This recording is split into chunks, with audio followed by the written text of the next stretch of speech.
But what I was saying, most people in the independent space, they don't want to take the time to learn the aspects of the business that needs to happen. Hmm. And the opportunities in the independent space is really where you become super successful. Most of the major labels all started off as independents, Yep. True. and they developed the business along the way. A lot of them they had to learn what they didn't know through the actual activity of the business. One of the most successful people that in the music business that everyone looks up to is Jay-Z. Hmm. Jay-Z was blocked. He never was able to get a major deal until he created his own label, Right. made his own music, and did what he needed to do. But he took the time to learn the business as well, and now he's in a position he's in because of that foundation.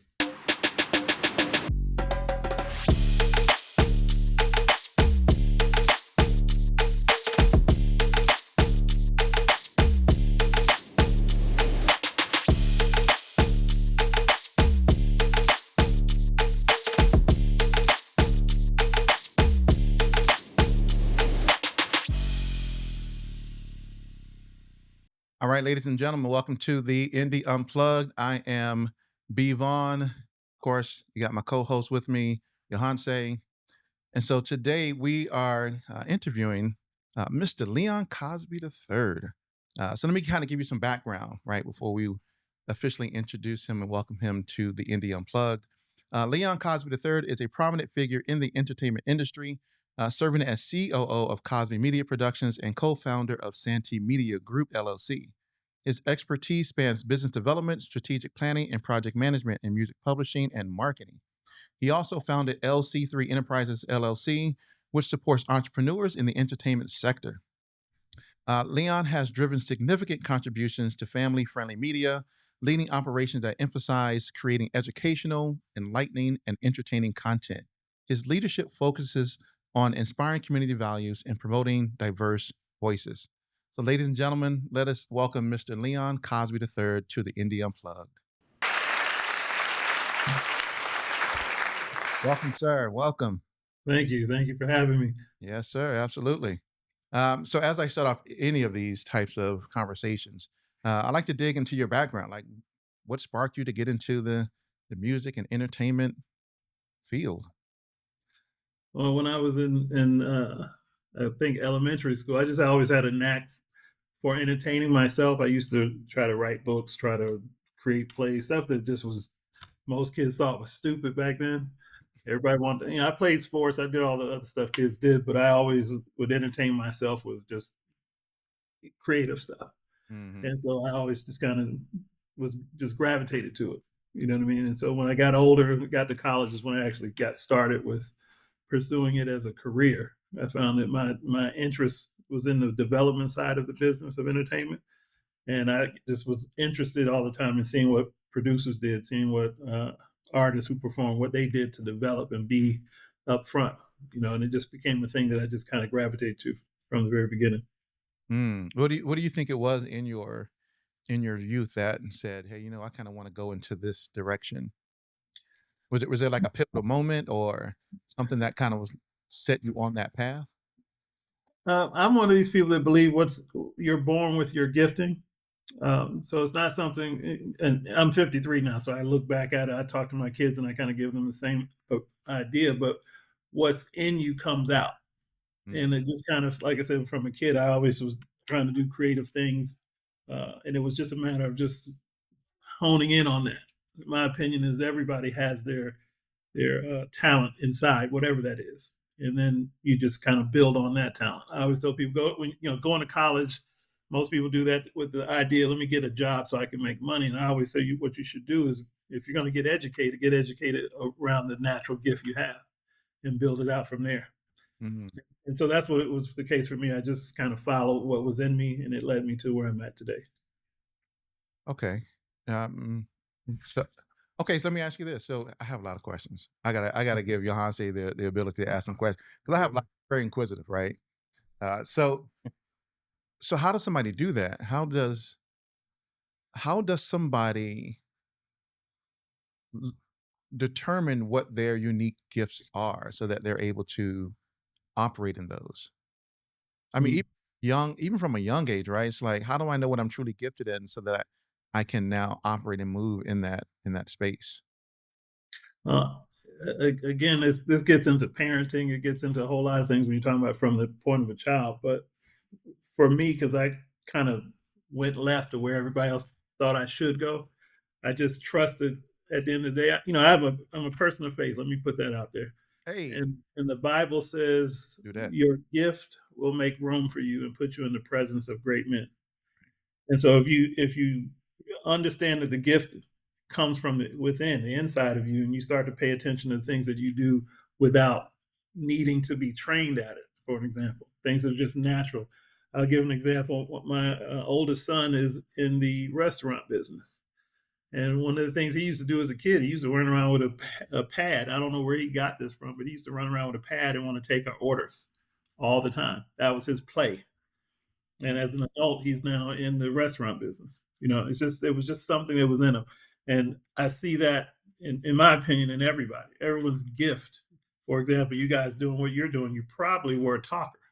You know what I mean? Growing up, it was probably not a hard thing for you to communicate. Hey, look, let me tell you, Leon, I was mad shy when I was growing up. Like Really? super, oh my God, super. Oh, I was so shy. I never wanted to speak in front of groups. Well, let me take that back, right? I was shy, but I Hmm. still did things like stage plays, choir, Okay. things like that. But they were always like group things that I did. It was never like a solo Right. type. But I really was crazy shy. You try to get me to speak in front of a group of people, that was not happening. No, no, not until I went to the army, and then when I went into the military, Mhm. that completely changed. It changed everything. Right. Well, that's my opinion around your gifting. If you're doing something or something natural and then you get educated around it, you can Mm. enhance the gift. That's my opinion. Yeah, yeah, And yeah. in my case, it was just I just had a knack for. I mean, it's entrepreneurship. Uh, I just had a way of seeing things. I could explain things to people that it made it make sense to them Mm, in a way that they never had before. So a lot of people began to trust me over time with mm. just I had good insight. But that came from again a gift, and I Yeah. got that gift developed, but that came from an initial gift on the inside. Mm.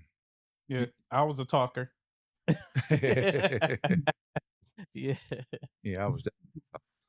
always been a talker.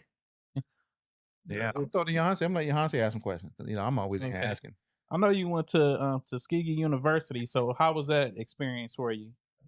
That's where I got really the bug to be in business. I started managing artists while on campus. There's a few of us who had entertainment bent. We were focused on making movies or focused on making music. Neither of that part of it was I gifted at, but I was gifted at connecting the dots. And Mm, so on campus is where I kind of found my passion to pursue the business. Going to Tuskegee was a huge eye opener for me. Obviously, a historically black college. It was giving me an opportunity to be poured into just without any other issues, racism or any of that kind of thing. It just developed me. And once I got the development, once I understood who I was and how I could build on the things that Tuskegee taught me, I went for marketing major. Once I got the understanding of how I could turn that into an entertainment career using those skill sets, I just took off mm. and been doing it ever since. Wow. So I'm interested in that myself Mhm. because one of the questions I have here, and I'll use it as a follow up question to Johanse, is you being more adept into business development, project Mhm. strategic development, and insight, and things like that. Because my actual background is in organizational development and leadership, stemming in project management, and Mhm. strategics, and doing things like that. So how did you? And for me, it's always been my thing to apply all of the well, excuse me, to apply all of the things that I learned in corporate America, right? Being in corporate America for 20 something years and Mhm. CEOs and things like that, and applying those types of strategies and thought processes to the music industry, right? So Mhm. I know that was something that you did. So how did you use those skills? So I guess the first question is, how were you able to transfer those types of skill set and apply it to the music industry? Well, as you know, the music business is about relationships first and foremost. So building the relationships with people gave them the opportunity to see what I knew. I've had the opportunity to work with, well, I'll get into who I work with later, but to answer your question, I knew the music business from all the people I've interacted with was one very disorganized place. Most of the artists, most of the producers, they had the talent and the skill to be what they were, but Right. they also needed to also understand that the entertainment is one thing, but it's called the music business also, which meant business had to be applied, and a lot of them didn't have the business in place. And so I would just as just of a course of communication share, hey, make sure you do this, keep this in mind. And as they saw that what I was saying was actually making sense, the people that they were getting advice from that wasn't telling them that, they would go challenge them. Why aren't you telling me this? Why aren't you giving me this advice? And as a result of that, people would then say, I want to work with Leon. And it just kind of developed from there. And obviously, when you're working with one name, notable name, everyone else is paying attention. And then the next thing goes to the next thing to the next thing. Right. So I've been able to kind of just maneuver through this business by just giving good advice Mm. and giving it away. Quite frankly, just give, hey, do this. Make sure you think about that. And because I was willing to do that, and they benefited from the information, it became a regular thing that people said, "Well, talk to Leon." Mm. Right. I Mhm. like that approach. I think is, of course, I think is needed, right? With our similar background, Mhm. it absolutely is needed because you don't have people who think. I don't want to say most people, right? I mean, there are of course leaders within the realm of the record labels and uh, different other music organizations that Mhm. same type of philosophies or strategies. Um, but from I know for me specifically from an independent perspective, most indie artists aren't music producers, music creatives aren't even really thinking from that capacity. Mhm. But do you feel that social media has influenced that from a I don't want to say negative perspective, but um, right? Because well, I don't want to worry about that. I don't want to worry about the business. I want to just make music and Right. get the bag and then they completely forget about the whole business side. Right. You see some of The these. the technology has made it easier for everybody to be in the business doing everything. Some of everything that I'm doing now, I always tell people, if you want to learn, you can do it yourself. I mean, you guys doing podcasting and so many, the technology makes that accessible to most, but most people don't take the time to learn the behind the scenes applications that are needed in order to make what you're doing a success. And that's the same thing with recording artists, really anybody. The independent business side of it, which I'm a fan of. I think the best way to success is to be an independent. Oh, I'm sorry, my phone is ringing. I apologize. Got to turn it off. My mistake. Yeah, it's somebody calling for that Hey, advice. my phone rings all the time, but I forgot. I apologize. I should have turned it off though. But what I was saying, most people in the independent space, they don't want to take the time to learn the aspects of the business that needs to happen. Hmm. And the opportunities in the independent space is really where you become super successful. Most of the major labels all started off as independents, Yep, true. and they developed the business along the way. A lot of them they had to learn what they didn't know through the actual activity of the business. One of the most successful people that in the music business that everyone looks up to is Jay-Z. Hmm. Jay-Z was blocked. He never was able to get a major deal until he created his own label, Right. made his own music, and did what he needed to do. But he took the time to learn the business as well, and now he's in a position he's in because of that foundation.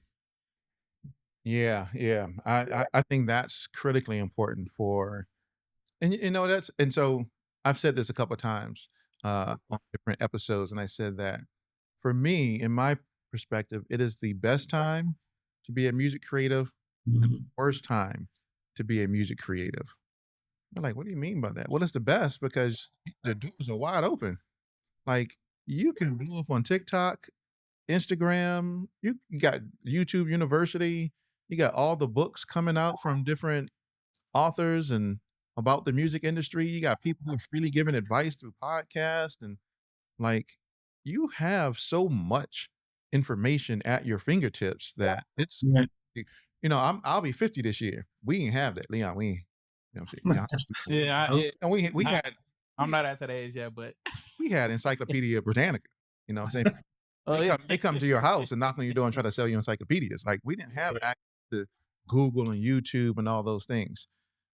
And but I also say it's the worst time because when you're signed to a major record label, which that's a different story. But when you're signed to a major record label, the artist didn't really have to worry. Well, I still think they should have, but they didn't really have to worry so much about everything else. Today they have to, right? They have to as an independent music creative. And so they have to think about their branding, their marketing. They have to think about, the music side, the contract. They got to think about booking Right. and all these different things. And so, Right. um, and a lot of times, music creatives just want to be music creatives. Let me just make music. Let somebody else handle all the other stuff. But as an Right. independent, you really have to consider and think about all of those different areas.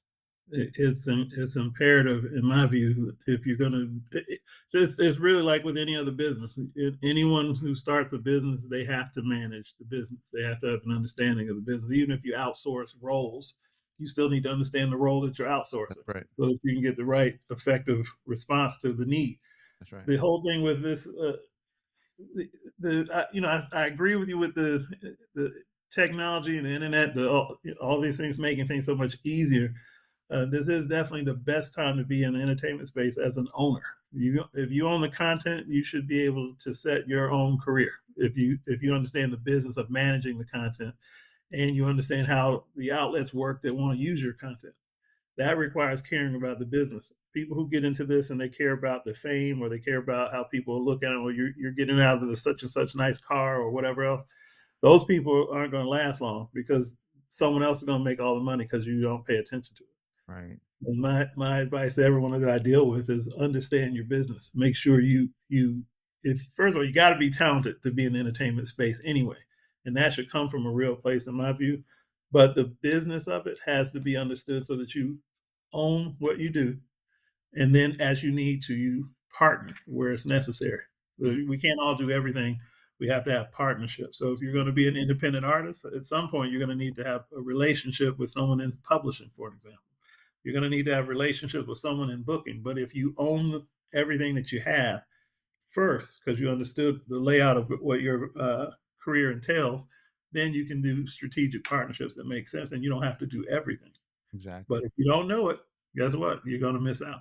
Yeah. So That's gems right there. If you don't know it, you are absolutely going to miss out, because you won't be able to identify those situations that now you can use to maximize the things that you are currently doing.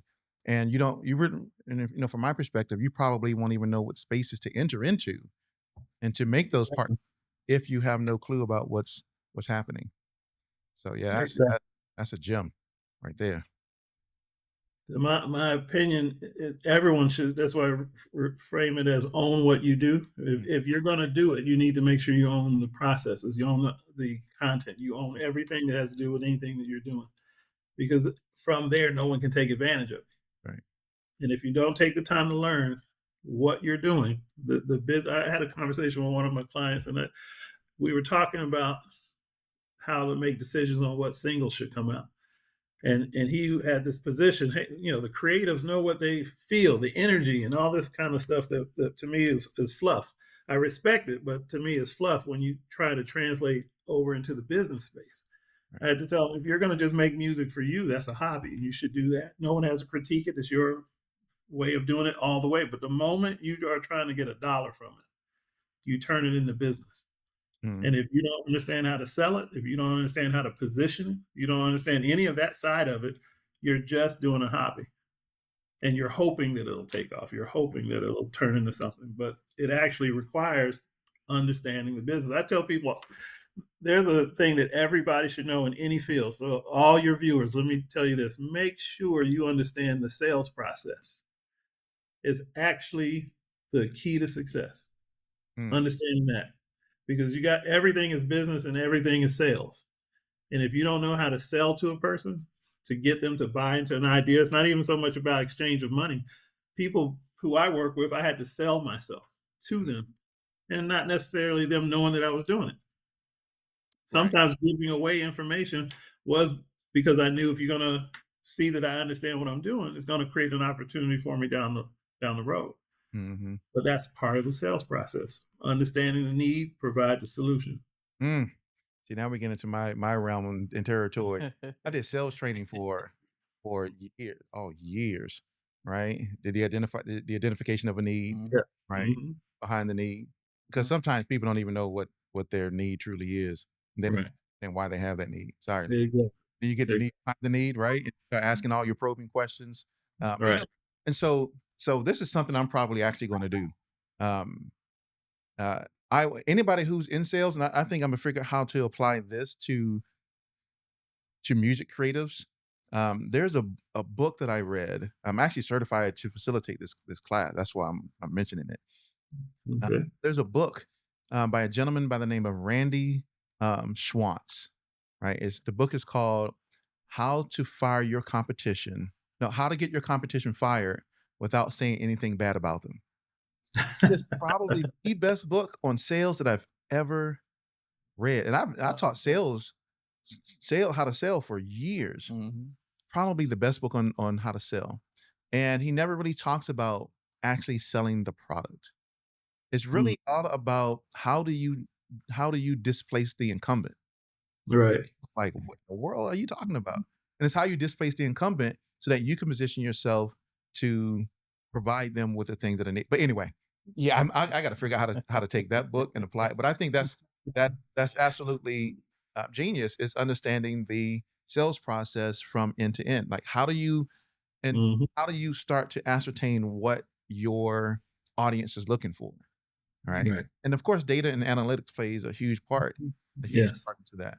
If you don't understand your demographics, you don't understand data analytics, or even how to even just read the data, or even where to get the data from. Most artists don't even know, or music creators don't even know where to get data from.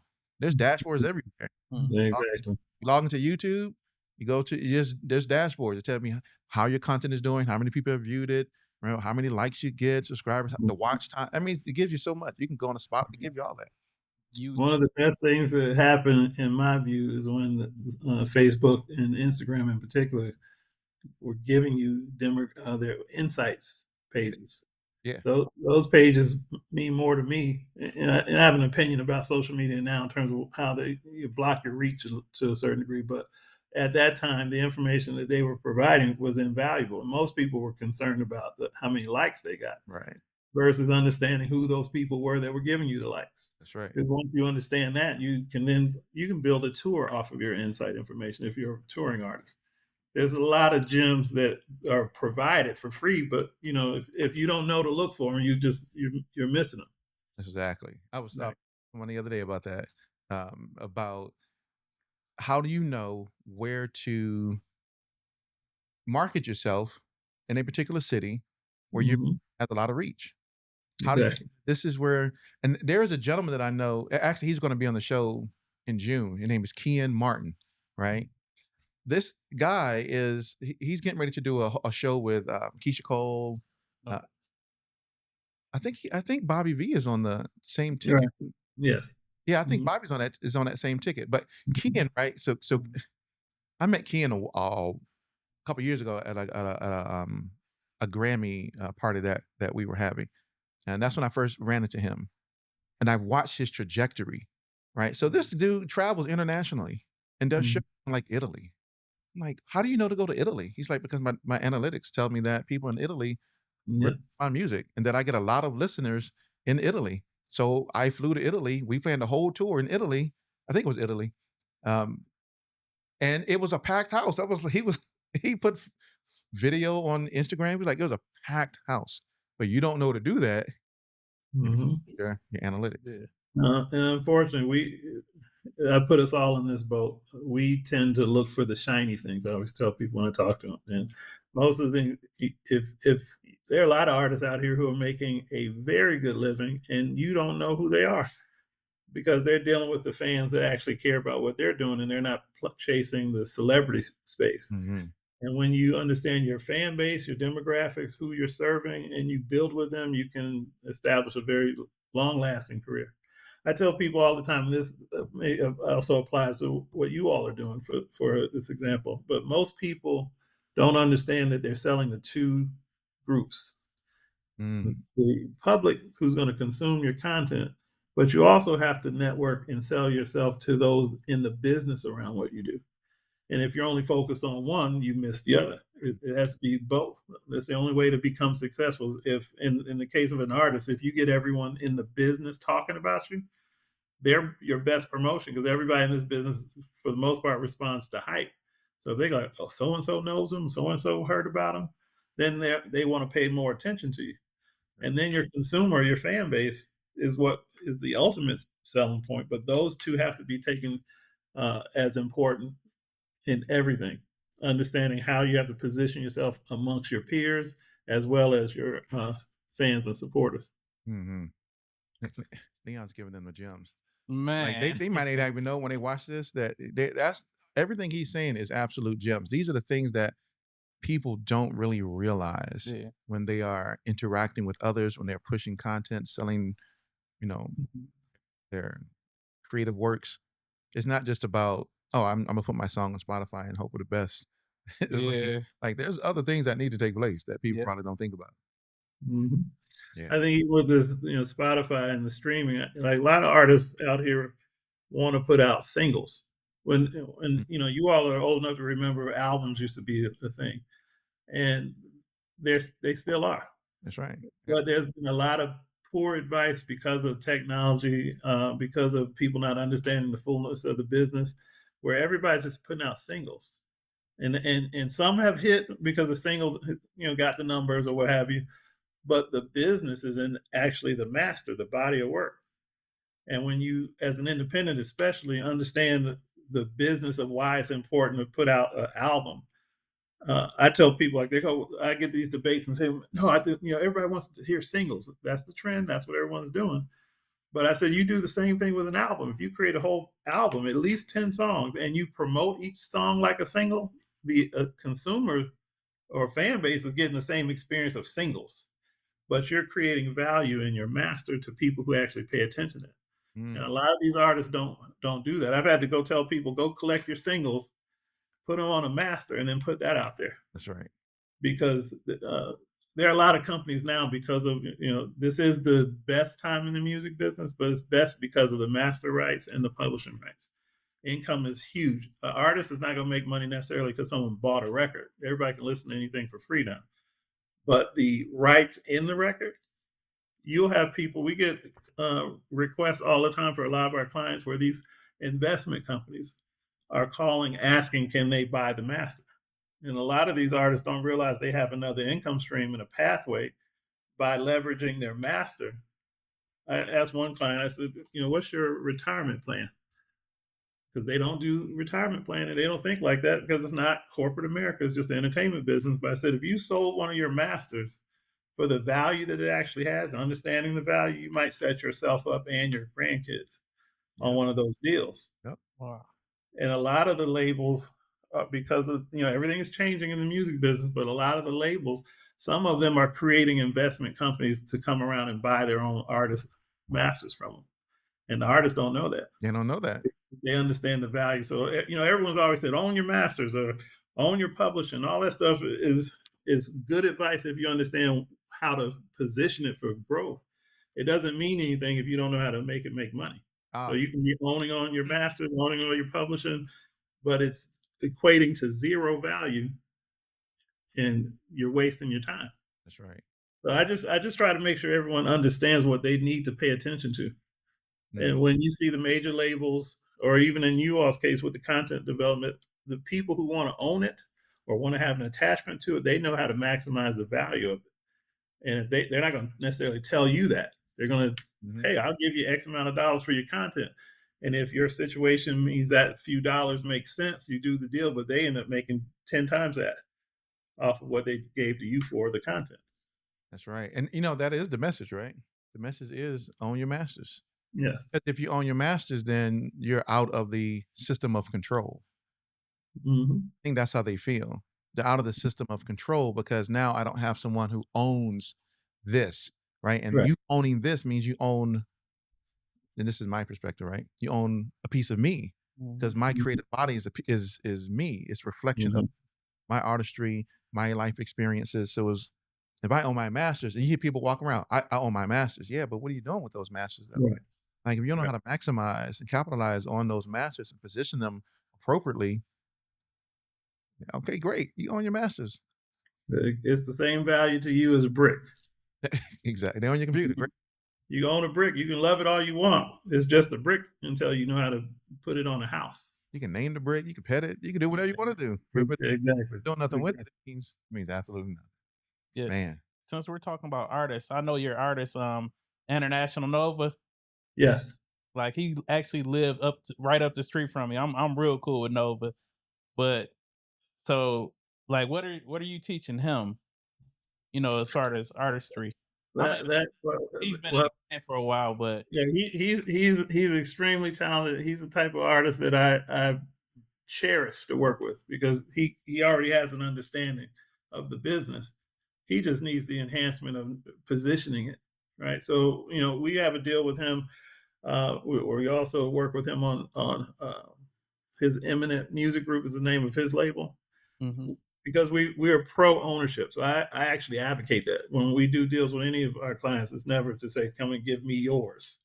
mhm, It's let me help you build and let's build together. So in his case, we have partnered with him on his label to help him secure the distribution. We have a solid distribution system, and we have the necessary support to help promote the record. He's actually working on a record that'll come out hopefully in the next couple months um, to begin to kind of really maximize everything he's doing. He's also going into television. We're in the middle of some negotiations on one of the TV shows. Can't really speak to it yet until they give the okay, but that young man is definitely on a whole nother page. Mm, And most of the clients that we deal with, and just so to give some background, the business that we actually have two businesses. I'm partnered with Melinda Santiago. She's the CEO of both of our companies, the Santiago Firm, which is a management company, and then we have Santi Media Group, which is a multimedia company. But the managed clients are under the Santiago Firm.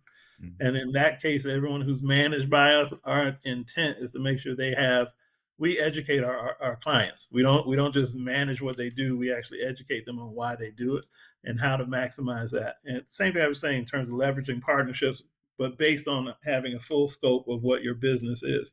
And we do that for all of our clients that we manage. Those that we have under the Santi Media Group are, again, this goes to the idea of own what you do.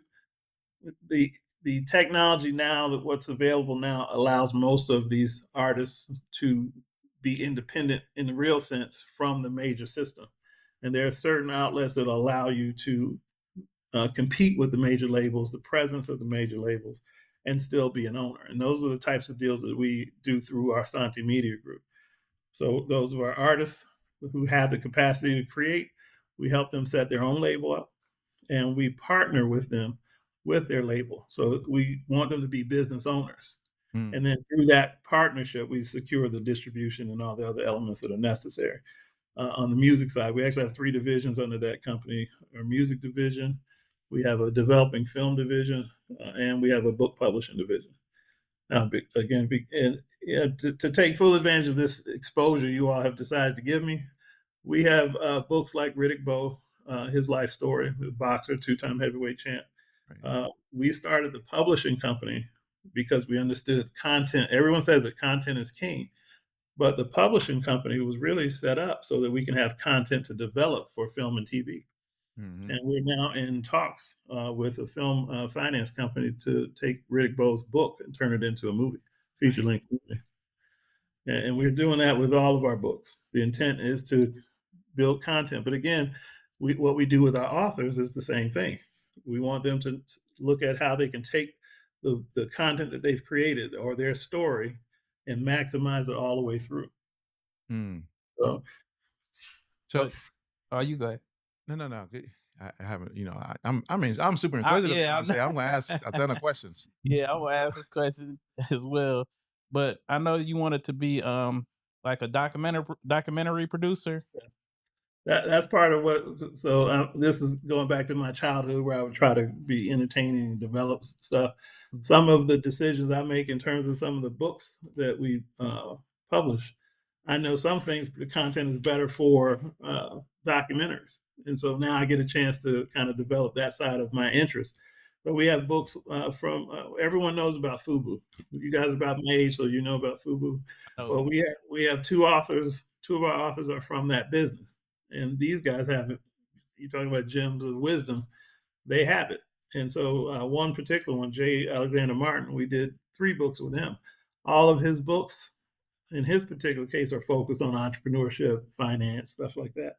And all of that content, uh, and being a realist, I understand not everybody's going to read it, but I do feel there's an opportunity to develop that same content into documentaries and put that content out there, because our ultimate goal is to make sure those who consume our content, we call it entertain, enlighten, and educate. Those are the 3 focuses.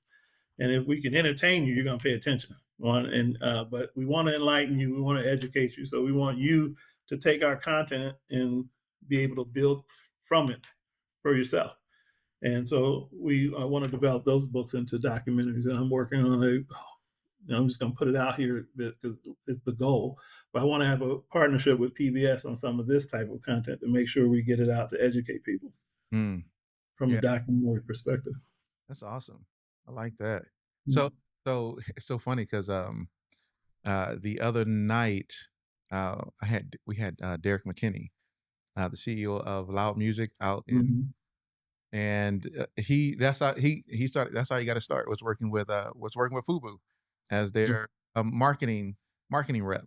Right. He told the story of with Damon John and the rest of the group, and how he flew. He didn't fly, they flew down to Houston, and they, after that whole thing, they were like, "Hey, you're going to come back with us," and he became their marketing guy and all that. So yeah, that's I always tell people there's always like one separation Yes. of 1 degree of separation. So if you know somebody, that person knows that somebody, right? that's true. Right. Right. So And I know Derek McKinney. We've right, worked with him. So I know, yeah. I know, Mhm. right? So I guess kind of give you your backstory. I've known Melinda 2016 probably is when I first was introduced to Melinda. Mhm. I was still living in St. Louis at the time, and me and my friends back then, we were music producers, and getting up, making music and doing stuff for artists and things like that. And we were looking for avenues. This is so funny though. Notice we were looking for avenues of Mhm. trying to get our music to the next level, because we were doing, at the time, we were doing Christian hip hop, right? And Mhm. so Leon, I'm a believer as well. So we were doing Christian hip hop, I am. right? Yeah. So that's what we were doing. Mhm. We were working on well, not myself personally, but the other 2 guys were working with a lot of major Christian artists, Cross Movement, not to name drop them, but Cross Movement, Mhm. Ray, Tadashi, right? All these people. Um, and we were like, okay, we're gonna figure out how to segue into the the the other side of this whole music. Right. I ran across Melinda Santiago, and I was like, oh, who's Melinda? Oh, she's an artist manager. She manages Michael Keith, and that's how that's how me and Mike became friends, was through meeting Melinda. Um, and so what was so funny though is that the guy in the group, he's a singer and a music producer. He made an entire song about Melinda. Wow. I mean, an entire song, because he wanted to showcase what we were able to do. He made an Mhm. entire song about Melinda. Melinda was like, that song got my attention. And that's how we started, And so whenever I would come to Atlanta, if she was doing a show or a speaking event, I'm like, hey, Melinda, what's going on? She was like, hey, I'm speaking here. Hey, Michael Keith is having a birthday bash. You want to come through? Yup, I'm coming. Any opportunity I would get, I was always there. And of course, I interviewed her last year on the show as well. But oh man, that's I gotta play it. I gotta find that song. Oh, you got it. I gotta Yeah. find that song. Most It literally. I don't know if Melinda remembers that. I'm gonna have to ask her. But so how did you meet Melinda and kind of get involved in that process with her? Well, you mentioned Cosby Media Productions. That's the CEO of that is Braxton Cosby. He's the helm of that company. I helped him start it. Okay. And then while we were doing that, we were looking to get. That's when we were really trying to do the TV thing and kind of do the TV development, all that stuff. And so we were working with a show, and they were interviewing different people. And I saw Melinda online and saw that she was doing all the stuff that she was doing. I said, oh, she would probably be a good guest. And I reached out, and she accepted the invitation, and she did the interview with the show. And as I listened to what she was doing, I could hear some of the things that needed some help. So I said to her, I said, look, I'm willing to give you some help if you're interested in hearing some things I want to share with you. And I told her, I'm in the Melinda Santiago business. I'm not trying to take whatever you got going on or anything, because most people out here are very they hold tight to what they're doing, and it's hard to let people in. So she took a risk and said, okay, sure. So we scheduled a meeting, and I sat down, and because my background was the consulting side, so I sat down with her and I said, let me get a good understanding of what you were doing. And so I had her go to a meeting space where we had a whiteboard, and she put all this information on the table, on the board, and I pointed out where her gaps were. Mm-hmm. And as a result of showing her how she could fix it, again, this is me not offering, hey, pay me X amount of dollars, I'll tell you the keys to the kingdom. Right. I didn't do that. I just offered the information. And when she saw it herself and she looked at it, she realized, oh, I need help over here. And from that initial meeting turned into us becoming partners. And since the partnership, we've expanded and developed what she was doing with the Santiago Firm, and then we've bridged out with the Santi Media Group. But it's been since probably 2015, I think, when we first connected. Yeah. Yeah, I think I love that. I love that when people have the ability to do that. Not only are they, in this case, Leon, sharp in his skill sets, but to be able to recognize and to offer help for others, right? I mean, you're right. A lot of people's like, I want to help you, but you know, I need my $100 and $150 an hour, Right. consultant fee. And I love that because a lot of opportunities. See, that's the thing. People miss out on opportunities because they're always focused on the money aspect. Right. Yeah, you're going to get paid whatever you're going to get paid, but you may get paid now, or you may have a bigger ROI later on. Right. Which And I'm experiencing the bigger ROI later on, because now I'm a 50% owner in these two businesses with Melinda Santiago. And a lot has happened just because of that initial conversation. I think when you are willing to give, and we do that now as part of our business, we'll have every conversation with anyone, and if it's a good fit, we'll see what we can do to help out. But our position is, you're sowing seed, and you create value by doing that. Right. And the more you show that you have the information, then people got it. Oh, they've been consistent. The information has been solid each time. So then they want to come and deal with us. I'm excited to say this. We part of our Santi Media Group is a label, and we are partnered with Ray J on his Neutronics music. Well, the partnership is with the music side. Melinda is also helping him with the development of his TV side. But we just released his single in partnership with Santi Music, and he's number one on iTunes now. See, so we're when people say you're winning, well, we're winning. And that's obviously Ray J is a brand, but we also have independent artists, new artists like Tiffany Taylor. We have up and coming producers like the Pitts brothers. We're doing a lot of things across the board on the music side and the publishing side. We're not necessarily just chasing names; we're chasing quality. And we're giving people opportunity and chance to really do something. So I'd love to encourage your listeners to go to or your viewers rather, to go to our website, Santi.media, and take a look at the different books that we have to offer, and take a look at the artists that we're working with. There are links there you can sample their music and hear what's going on. But we have something we're proud of in all of what we're doing. I love that. See, there's a part of me that want to do with what he's doing, right? Because I am a person who likes to help other people, and I am always trying to figure out how to be able to do that, right? So I started, which is the parent company of everything that I do, called Magnum Opus Music and Media. And so music side to it, and there's a media side to it. Right. The media side is what We Create Music TV falls under, which is what the Indie Unplugged is part of that network.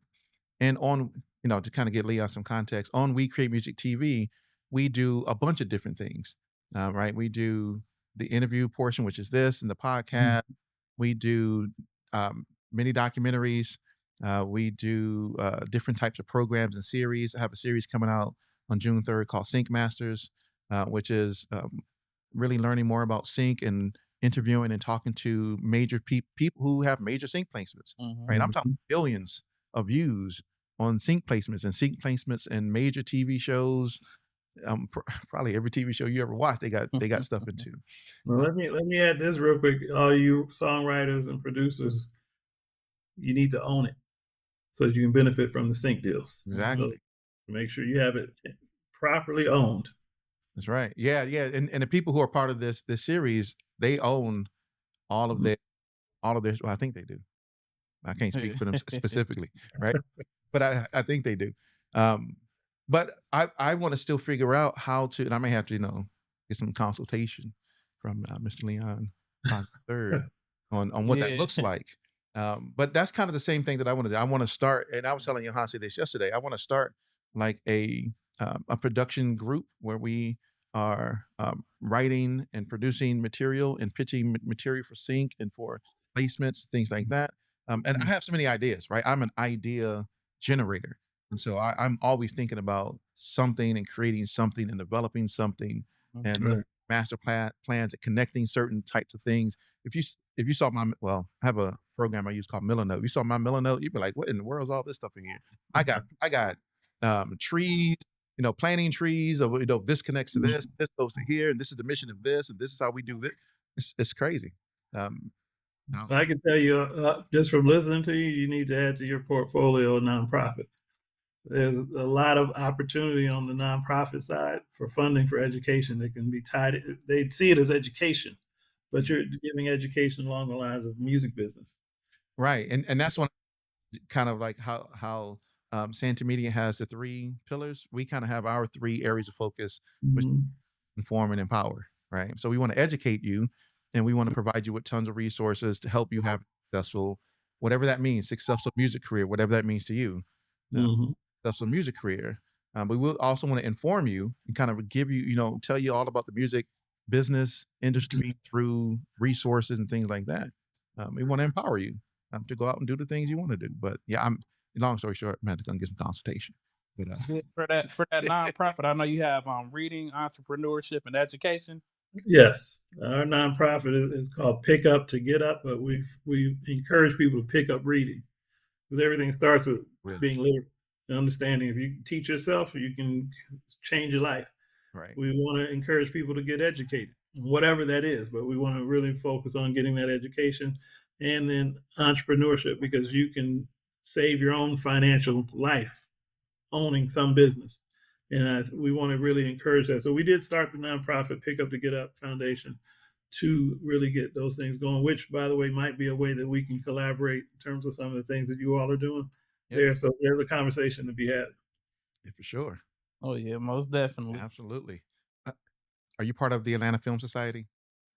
Not officially, but I do go to some events, but not officially. Only reason why I say that because I saw a clip. I'm a member of the Atlanta Film Society. I saw a clip of I think it was a recent event that you were going to that I was going to try to go to, but I didn't end up going to that event. I got an invite to meet Mr. Bill Duke. It was one of the most rewarding moments for me. Even just they aired his deep cover film, but he gave all the background about what it went in to develop that. So because we're now going into the film space, I thought it was perfect timing. Let me go learn from the greats.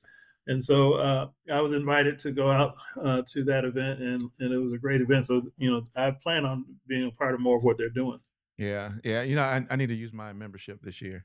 I said that I was going to be super active in the Atlanta Film Society this year because, a lot of stuff that we do is tied around, video. And so in series and documentaries, and I actually want to do short films related to the music industry, and what that looks like and writing.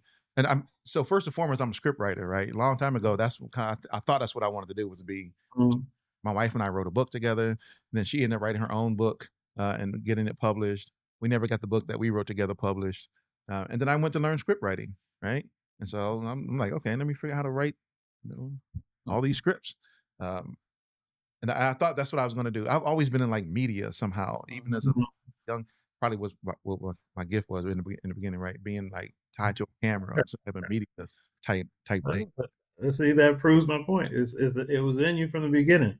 Exactly. What it develops into, I believe, has to do with how well you pursue that interest. A lot of us get caught up in hearing other people say, "Oh, you can't do that. That's not realistic." And so, a lot of people put their natural talent down for safety in a job or position, That's right. and miss really what they could have been. So, I don't debate people on the value of doing the regular thing. Everybody has to do what they think is best for them, but I'm of the opinion that when you follow your natural gifting and you take the time to develop it, learn it, understand what that comes with, you'll end up in a place that's much better than you would have just going to get a job.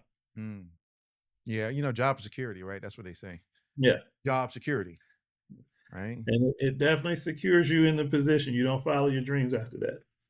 Uh, it is Yep. it is a dream blocker. Yes. Mhm. I want to go back for a second. You talked about uh, the media organization and that it educates, enlightens, and entertains, especially Mhm. Santi Media Group.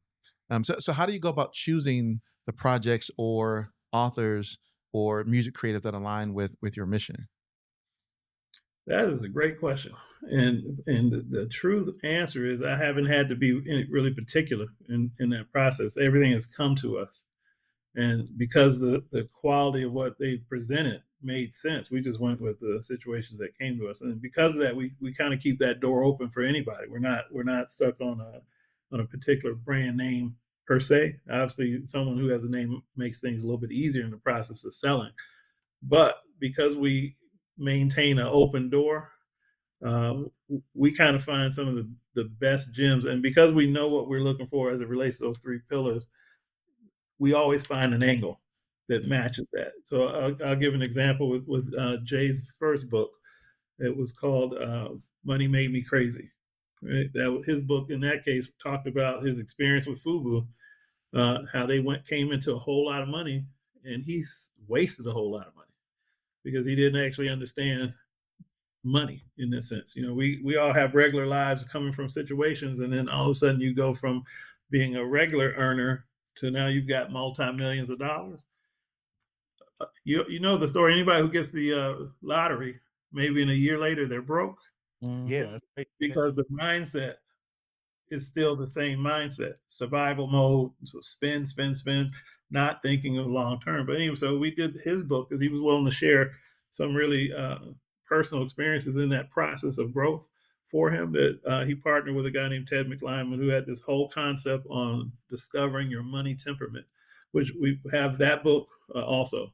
Ted McLyman is available as well. But that book resonated with Jay in terms of what his experience was, and Jay knew in terms of who his audience was that would read that content come from him from his experience. So he just laid it out. He spent all this money taking everybody out to dinner, doing all kinds of silly things with his money Right. because of the temperament he had from the beginning. He had to change it. So to answer your question, we look for things that give readers something that will tangible things they can take away, Mm. be entertained by reading. Oh, this guy from Fubu who made their company gross $6 billion in sales. Which, by the way, they never sold Fubu. I don't know if you all know that. They still have it Go have it. and Oh, very successful still to this day. yep. But he wanted to make sure people understood. Take time to learn what it means to. If you're trying to we're talking about music business. This stuff applies to that. You can become a millionaire off of a hit song, right? But if you don't know how to manage the money that comes in, you will be broke That's right. with a hit song. And a lot of these artists are in these kind of positions. So we find content or in our books, to answer your question, things that will leave the reader with some nuggets that they can actually live with and grow with. And Mm. so anytime an author presents a concept or a manuscript, if we can see that in it, then we position the book along those lines. Yeah. Yeah. I like that. I love that title. Mhm. Money temperament. Yes. It's Yeah. called Discover Your Money Temperament. Ted Yeah. McLean. It's on Amazon now, but it's an invaluable book. A lot of people, that's not a sexy topic, but it's the information in that book will change everyone's life. because once you understand why you do what you do concerning money, you can make the adjustments and fix it. That's exactly. Right. I'm gonna have that's a book I'm about to add to the Yeah. massive library I already have. But yeah, and you know, and Leon, I mean, you're absolutely right. Is the fact that you can win the lottery today and get millions of dollars and be broke next year because of the mindset, right? Yes. Mindset is still the same. Money doesn't change mindset, Right. right? That's the thing. Money doesn't change mindset. If you got if you got that mindset when you're broke, you can have the same mindset when you're rich. Yeah. Yes. So at the end of the day, you're still gonna be broke. That's just, Yeah. unless Like you MC Hammer. like MC. He Yeah, he got up there and I mean, he's doing well now, but back in the past he was kept adding people to his tours and Right. he ended up in that situation. well, I think what they'll tell you, they're all will tell you about people who have a lot of money and then they go broke and then they get money again, is that situation allow them to determine, in this case, their money temperament. Mhm. Right. And Right. and now they know I'm not going to do the things that I used to do. I can't buy all y'all cars. I can't Right. buy all of Mhm. you houses. I can't take everybody out to eat. I can't pay for everybody's whatever. Like, and then they change their mindset, and then based upon that change, now they have certain understandings of how money. Right, that's the thing. How does money actually work? Right. What do you truly use money for? Mhm. Right, Exactly. money is not just meant to just buy things, but we have that temperament, and I think within the black community, right? I'll say that in this case, we Mm. have a tendency to buy all types of stuff, cars, right? What's the first thing that rappers and artists do when they first get money? They buy a chain, they buy a car, they buy a house. You know, I call it the shiny stuff. Shiny. That stuff. I was I forget which show I was watching, but they were talking about the psychology behind Black people and money and why we buy the things that we buy. And part of it, one of the points that they made is that we're so invisible to most people that we want to buy things that make people pay attention to us. Mm, And so that's why we're flashy. That's why we do it's to draw attention, because in a society that says you're not good enough, we're going to make you believe it because we're going to put it on us. Even if, like, I don't trends, I don't judge people for trends, but even the thing with putting gold in your mouth or diamonds in your mouth is so that people can look at you and go, oh, wow, you must have money because you have those things. And we get an importance off of that. And unfortunately, until we outgrow that part of it, I would rather people use their money to position themselves for long term security exactly. than those things like that. Because, get them now, gone tomorrow. Retirement. Exactly. Are you planning your retirement? Mhm. Because you're not going to last forever in this music industry unless you're doing something behind the scenes. Yes. I mean, if you're a rapper, I mean, I'm almost 50. Who wants to hear a 50-year-old rapper? What am I rap about? I guess I don't know. I guess you can still do it, but Yeah. the Snoop is the perfect example of this, but Snoop learned the value of his position. So Snoop owns everything. Yeah. exactly, So he's a 50-year-old plus rapper, but he also owns the label that put the music out. exactly. He Shoot, partners with the shoe company that's using his brand, and he Mhm. understands the value of his brand. All those things are the things that I wish everybody would learn and take the interest in, and hopefully even using Snoop in terms of that, giving people something to look at and go, that's how to do it. Right. Because once you understand the value of what you have in the entertainment space, it changes the trajectory of your entire life and the life of your family. I always tell people, especially with a hit song, one of my clients, I don't know if you all listen to jazz music, but I worked with James Torme. He's Mel Torme's son, Yep. Mhm. and he great performer, great singer. This guy has lived his entire life, he and his siblings, off of the success of his father's songs. Financed their whole lifestyle off of. Everyone knows the Christmas song, "Chestnuts Roasting on Open Fire." That song. Well, Mel Torme wrote that. He wrote a whole bunch of other songs too, but James and his siblings have lived their life off of the success of that one song, their entire life. That's And it's worth everybody understanding that, listen, if you take care of your business, what you're doing today can benefit your grandkids if you do it right.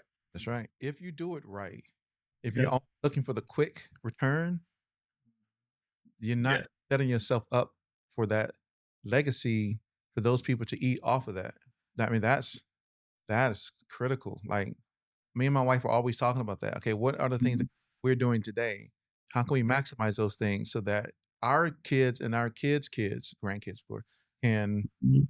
eat off of that and live off of that? Like they don't have, the philosophy is like you got to struggle, you got to go through those things. Like why though? Like Yeah. other cultures don't. I don't think that's their philosophy.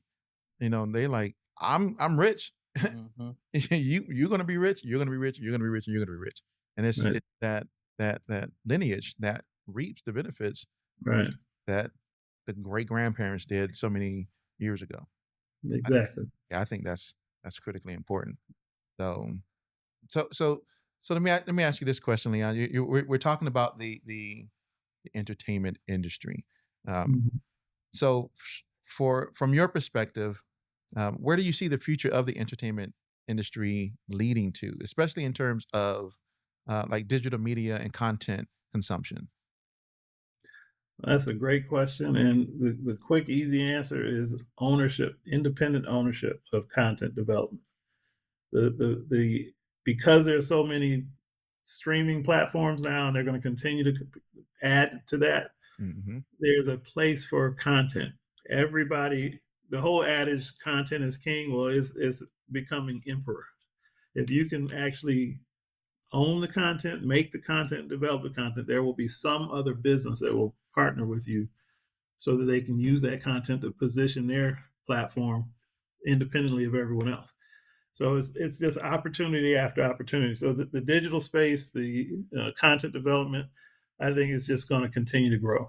And I feel like again, if you own it, you'll benefit from it. Right.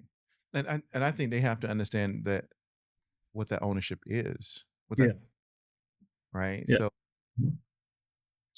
as an example, right. So let's say that you have someone doing a podcast. I'm gonna use this as an example, right? Let's say you're doing a podcast, but you Right. hire a team of people to come in and to shoot the podcast for you. Who owns that? Who's the actual owner of the content? The person writing the check. The person writing the check. Mhm. And if they do everything again, this is making sure you understand the business of what you're doing. But if you are the check writer and you have everyone sign off on work for hire, that anything that they do That's the key. is owned by you, it's done. But that gets into the legal aspect of this in the entertainment space. There's so many elements that require everyone to be willing to learn. There was a book that one of the books. I'll share this story. When I first got in college, I had an artist that I was working with who got a record deal, independent company.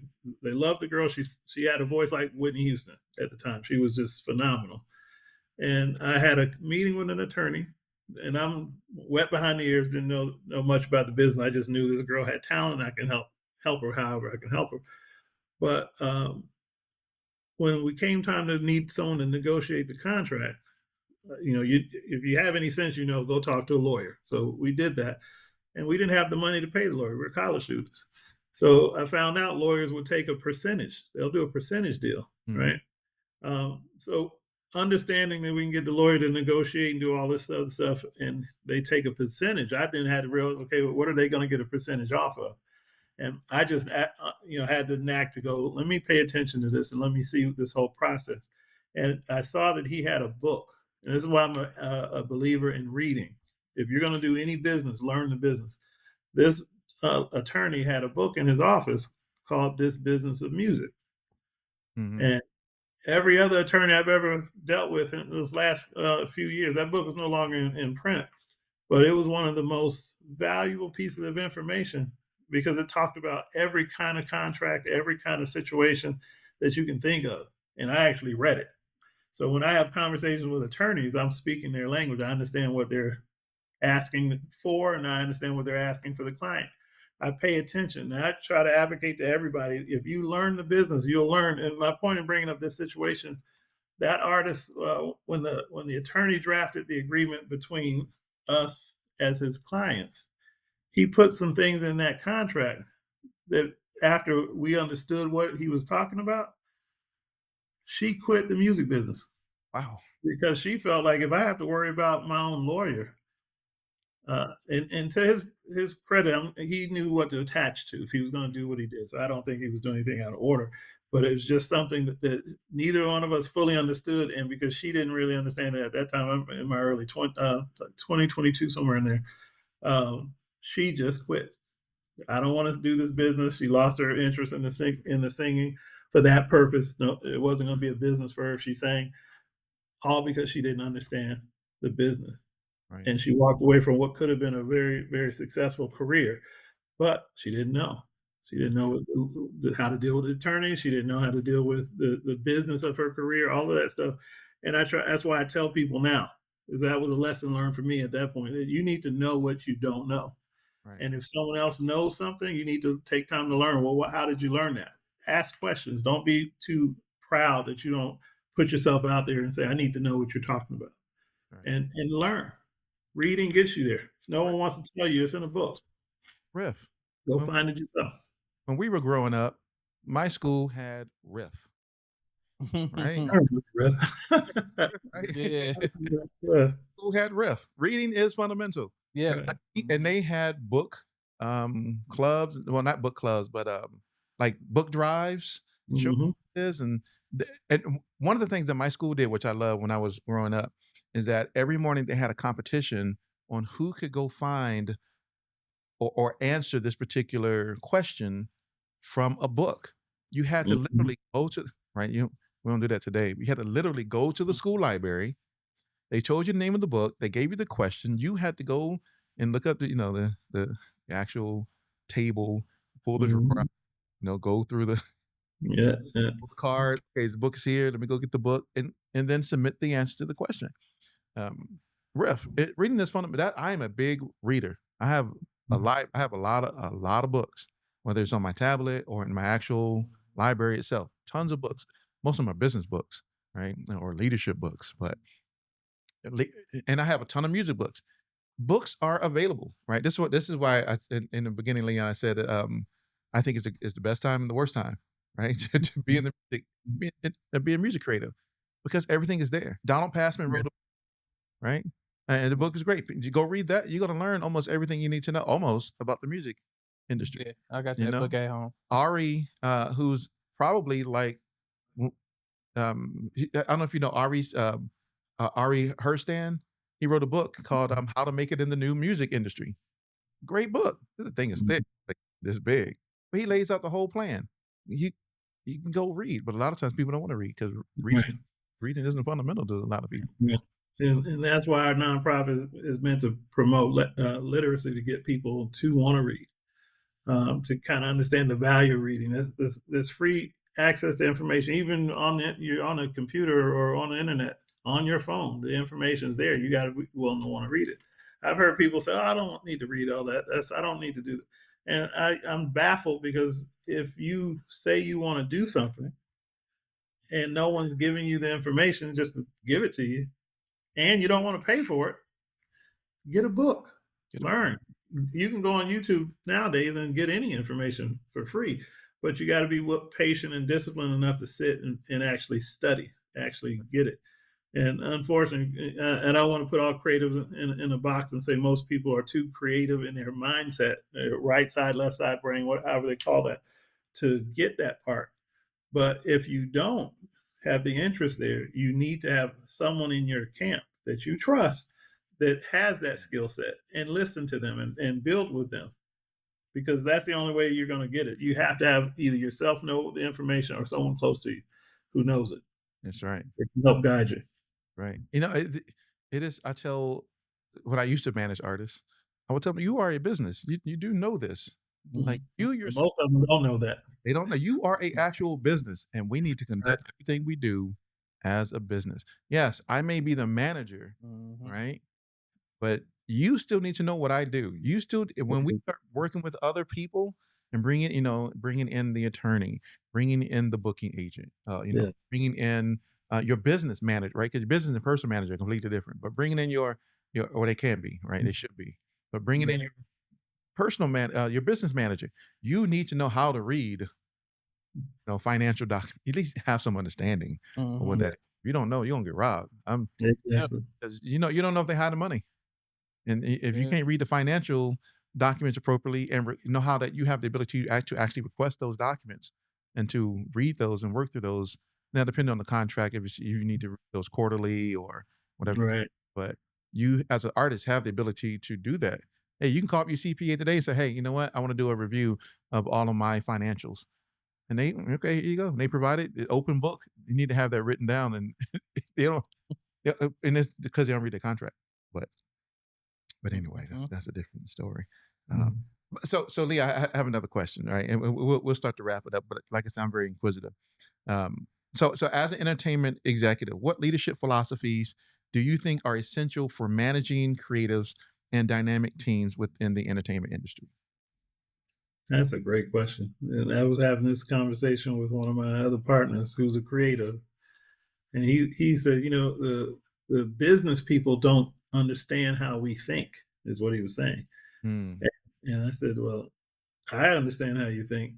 And to answer your question, you have to, in my opinion, good business people in the music business have to be able to translate the business conversations and the artistic conversations.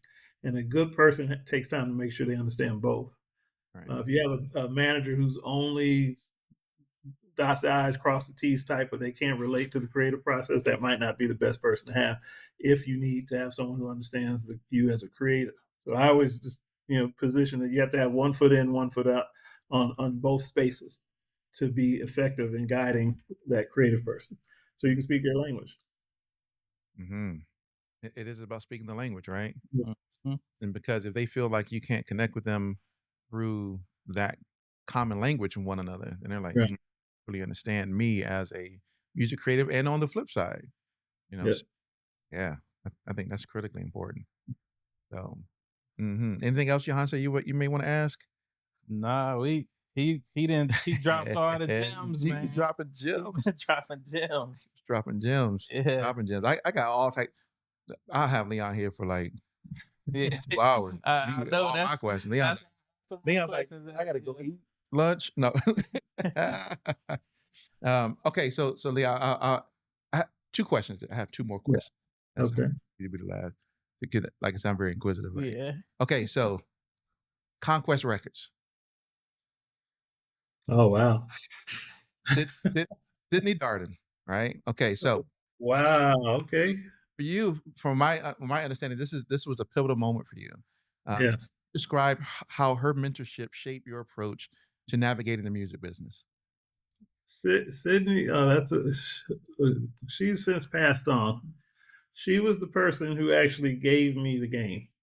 Hmm. I was in college. She gave me an opportunity to intern at that label. It was just owned by Curtis Mayfield's son, I believe. Yeah, Curtis Mayfield's son on that label. And they had a artist by the name of Snow who had a song on, oh, I forget the name of the movie. It was a major movie with Wesley Snipes. Yeah, Sugar, Sugar Hill. There you go. Sugar Hill. Thank Mhm. you. Sugar. So, she put me in situations that let me touch kind of every aspect of the entertainment business in general, not just the music side.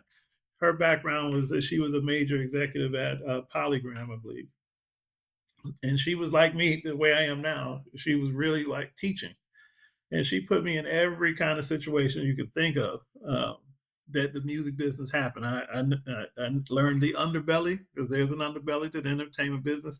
And I learned that, and I learned who the financiers are in that side of the business. But then on the executive side and the lawyer side, I learned some things there.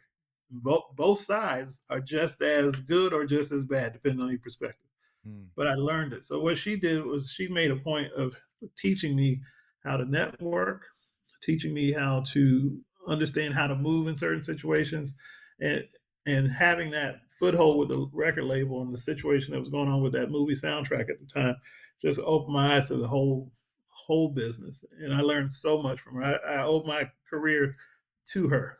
because she set the stage for me to really make a name for myself in this business. But yeah, that takes me back to college age. That's Right. how far that was. Yeah. Oh Right. wow. So okay, so I gotta go off of that. So how important do you think mentorship is uh, in this industry?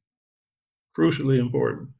Mm, Crucially, even to make this point, I'm a one of you got to find people who you want to aspire to be like. I don't ever say you want to be someone else, but one of the things I learned is the best way to be successful is follow what successful people have done and do it better. And so, because of people like Sydney and others that I've had an opportunity to watch and learn from, I'm in the position I'm in. It would not have happened otherwise. I had the natural inclination to study and learn and be inquisitive the same way that you are in reference to your questions. But the fact that they were willing to teach made the difference. They were willing to actually say, this is what you should know from a lawyer. This is what you should know from a labor president.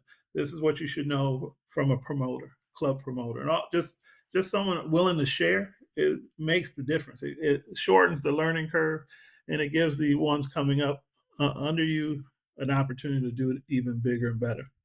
And I think people who are willing to share that information, such as myself, it, I don't have a goal of just me. I take pride in seeing the people I'm working with, even with our clients. I tell them all the time, I said, management really should be looked at as a luxury. You should know your business. You should be the one to understand your business. And when you fully understand it, having a manager to help you is just luxury because you don't have to focus on that solely. You know that what you need to know to make sure they're doing their job. So teaching and mentoring is part of just doing good business in my view. hmm Good business. Gotta do good business. Mm-hmm. Right? Hurt says good business on it, right? Or do good business, something like that. Because Yeah. there's a lot of people here who ain't really doing. Well, anyway, that's a different story, right? That's a different story. Right. But okay. So last question. Or actually, um, I don't think we ever got to the part of, and I don't know, maybe that's something that you want to share. Maybe it's something that you don't. People that you work with in the past. I know you mentioned it. I don't Mm. know if we ever came back to it, and maybe how did those opportunities present itself that allowed you to work with the different caliber of artists that you were able to work with. I'll give this. When I trying to think I always like you kind of go A led to B, led to C, led to D. My first situation that I think when I went back and looked at all of it from a standpoint of how did something start and how did it end, I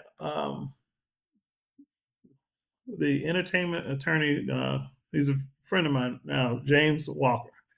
He's a great entertainment attorney, and I recommend anybody who needs one should talk to him. He's a great guy.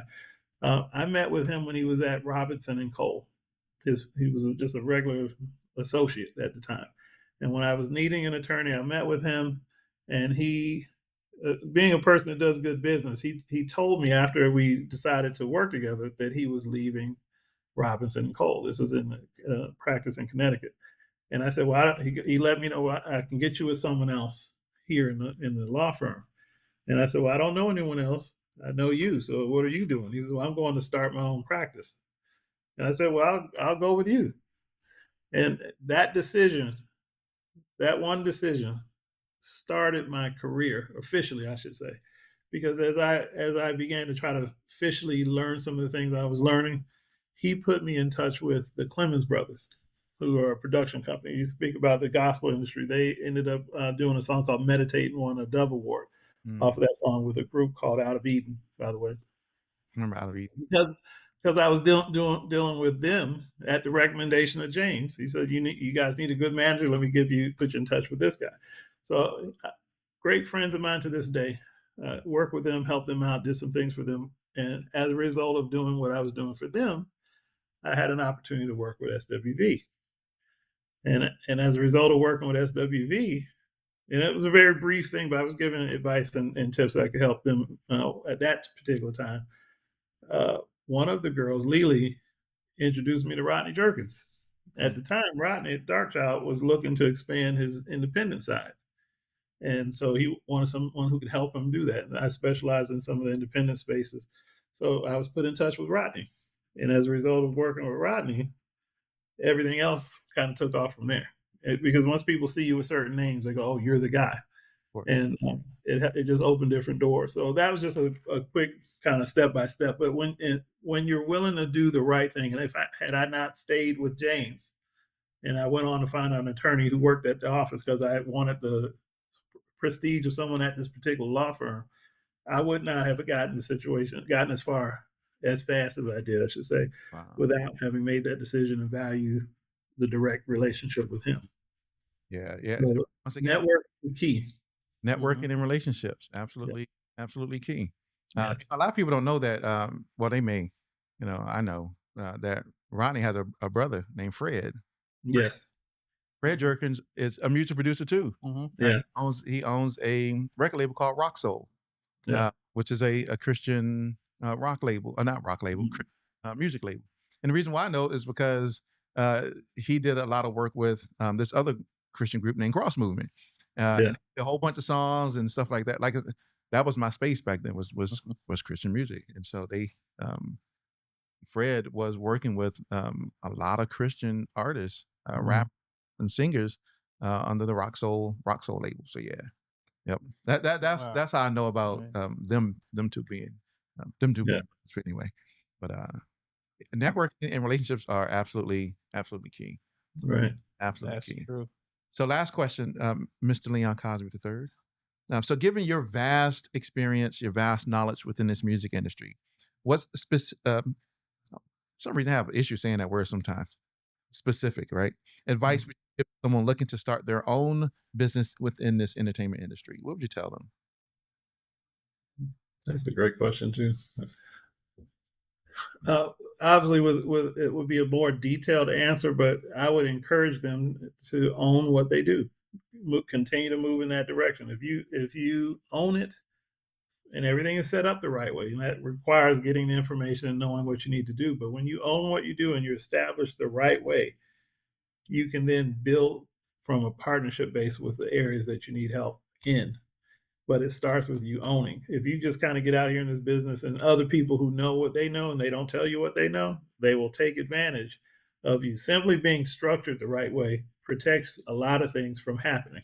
Mm-hmm. And if you're not structured the right way, someone else can come in and acquire your rights.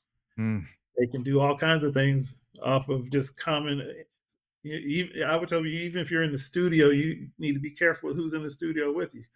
Because if it came down to them saying, "Well, I was there and I wrote the letter A, I own some of that song," and you're like, "We never did split sheets. We never did. What are you talking about?" But they have dates, times, and things that they can say because you weren't structured the right way. You didn't have your business completely solid. They can find the gaps and get in and then take advantage. So my advice is everyone own what you do. Be the independent owner of your business and establish that correctly. From there, you build out from there. Right. Yeah. And a lot of people think I gotta have something first before I'm an owner. No, it's easy to go down to form an LLC at any jurisdiction. I was about to ask you that. Like, it's easy to do that. Obviously, there's details to go into developing all that stuff, but when you own it the right way, that just the idea of being an owner makes you realize I don't want to give away everything without value. And if someone comes after you have the ownership established the right way, and they need to come in, and that's when they buy into it. Right. They get access to it because they've paid for or given you something based on the value of the structure that you set up. That is the biggest piece of advice I can give, just to make sure you own what you do. Whatever it is, own it. Own it. Ownership. Yeah. Right? It actually doesn't take a lot to start an LLC. It really actually it does not. Like, it does not. You can go read up on it. It'll literally walk you through step by step how to create an LLC. And by the way, we have a book again from J. Alexander Martin called "Building an Empire" that'll walk you through that whole step. See? So please make sure y'all check that out. Check out that so you can learn how to formulate your own business. Most people don't even think you could do that. It's easy. I did it. Yeah. Music and Media Group, LLC. Right. That's exactly what it is. I pay my little money, you know, do what I got to do. Like, yeah, no, I don't play. Like, Yeah. I got to have all that protected. And so that's Mhm. advice, Leon. I really appreciate it. Man, Leon, anything else? Anything else we may not have covered and touched upon? And man, I appreciate Yeah. you being here and sharing your wisdom and your knowledge and your insights with the two of us and with our audience. Yeah. I greatly appreciate you, sir, for taking the time out on this Saturday. I appreciate the invite, and Melinda's going to be extremely happy about this because she's been telling me I need to come out of the background and put this information out there to the public. So I Absolutely. appreciate the opportunity. This is my first interview. I usually don't do interviews, so definitely appreciate the outlet. Yes, And, sir. and I think there's some synergy on some business possibilities anyway from some of what you shared. We probably need to have Yeah. another conversation. Let's get some lunch. Oh yeah. I'm always about lunch. Let's get the lunch and you know. Okay. I don't know what area you're in here in Atlanta, but let me know so we Mhm. can. I'll meet up anywhere. We'll go get some lunch. Shoot. You like Thai? You like ramen? Well, you just said it with Ty. You got me with that one. Well, But we'll definitely talk. I'll follow up with you on. yeah, All absolutely, right. absolutely. Okay. Uh, Appreciate the opportunity. Yes, sir. So, ladies and gentlemen, once again, Mr. Leon Cosby III, dropping wisdom, knowledge, insights. Please check out what they do. I'll make sure to link all of the social medias, websites, references, things like that, so that our audience are able to check them out. But ladies and gentlemen, once again, thank you for tuning in to the Indie Unplugged. Of course, where we give you all the knowledge, the resources, tools to be effective and successful within this music industry. Once again, I'm B. Vaughn. Johan say. We greatly appreciate you being here today, and thank you for watching. Thank you for being here. Peace. Take care.